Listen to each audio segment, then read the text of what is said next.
Bonjour à tous, donc voici l'exercice 4 partie C du bac STMG Pondichéry d'avril 2017. Alors la partie C était très courte, vous allez voir, mais c'est sur un thème un petit peu, on va dire, difficile parce qu'on n'en fait pas beaucoup. C'est ce qu'on appelle les intervalles de fluctuation. Alors voyez, une fois qu'on a le cours, c'est très rapide. Par contre, il faut avoir écouté au bon moment pendant l'année. Parfois on fait même ça en seconde, moi je le fais en seconde, mais évidemment vous avez eu le temps d'oublier depuis le temps, donc ça a dû être fait en fin de chapitre après les probas certainement. Donc, le texte, il est le suivant. Alors, on est dans un sujet sur l'établissement français du sang, donc l'EFS, ici, qui affirme quelque chose. Donc, on nous dit 23% de la population donne son sang au moins une fois par mois. Alors, on nous dit affirme, ça veut dire qu'on n'est pas obligé de les croire. Le but de l'exercice, c'est justement à partir d'un échantillon, ici, de 1000 personnes, de tester un petit peu la véracité de cette affirmation. Ça veut dire qu'à partir des résultats qu'on aura sur 1000, est-ce que le résultat, est-ce que la donnée 23% est cohérente ou pas? Est-ce que c'est acceptable? Donc on nous dit quoi? Sur nos 1000 personnes, eh bien 254 ont donné au moins une fois leur sang au cours de l'année. Alors ça va nous donner une fréquence, la fréquence de l'échantillon de 1000, que je vais noter pour que ça soit clair, F1000. F1000, ça va être la fréquence, c'est-à-dire le pourcentage de gens qui ont donné au moins une fois dans notre échantillon. Donc la fréquence, qu'est-ce que c'est? Il y a 254 personnes qui ont donné sur les 1000. Donc, simple division par 1000, on décale la virgule de 3, ça nous donne 0,254. Tout simplement, si vous lisez 254 sur 1000, ça fait 254 millièmes et donc 0,254. En pourcentage, tout de suite, ça me donne 25,4%.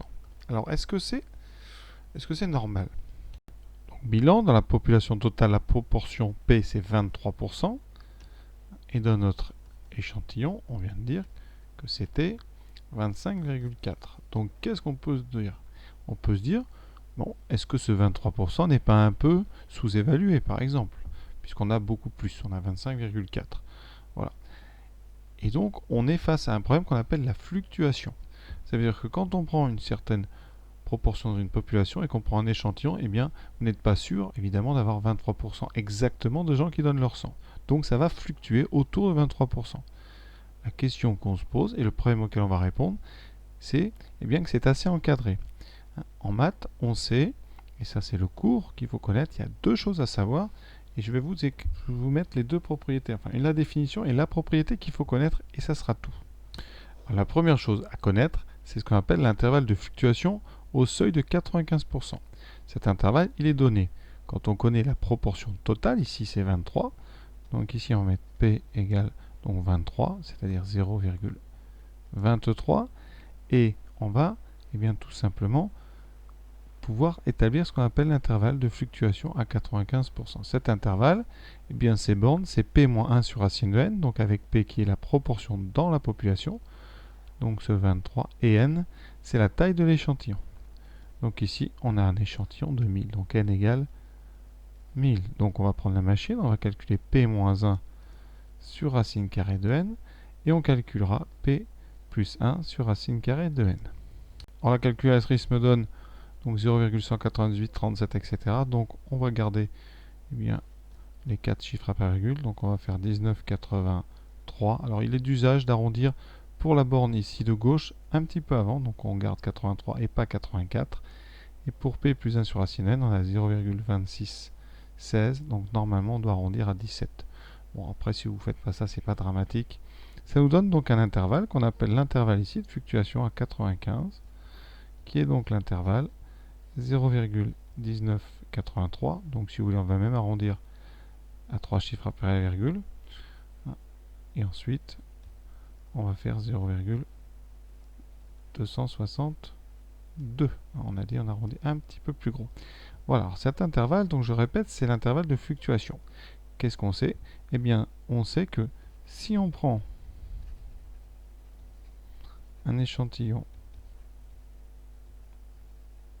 de 1000, parce que là on a fait avec n égale 1000, eh bien, on a 95% de chance d'être dans cet intervalle.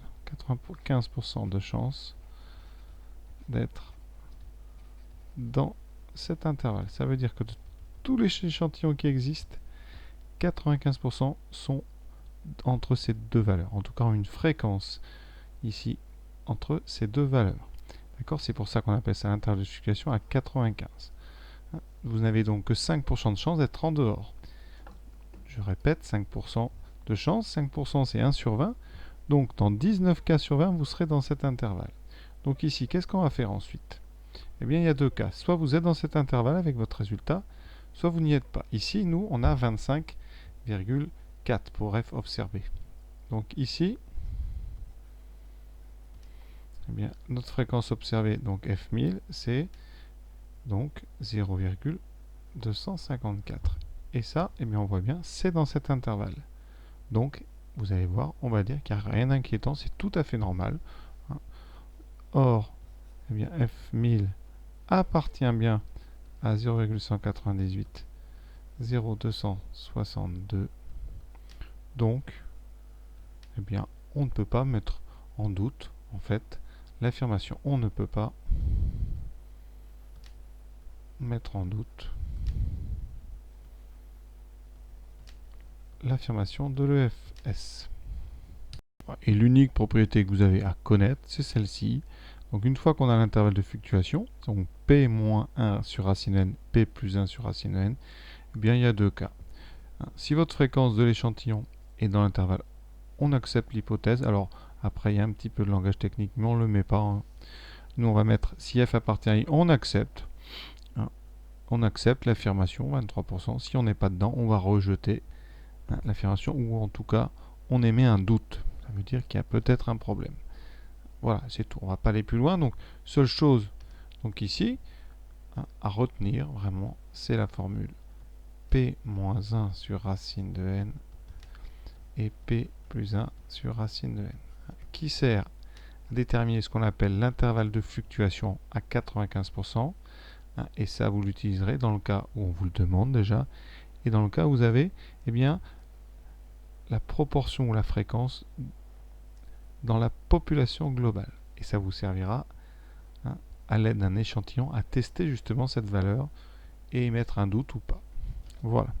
Alors c'est pas une histoire de sondage, c'est vraiment, il faut connaître le pourcentage dans la population. Voilà.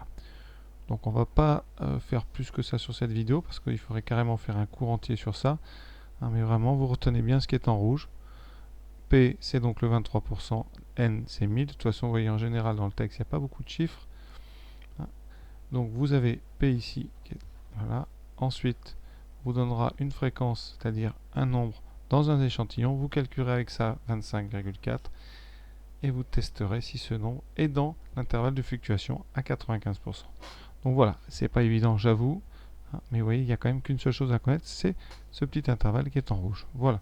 J'espère avoir été en tout cas clair. On en reparlera, évidemment. Et n'hésitez pas à commenter si vous avez besoin de plus d'informations.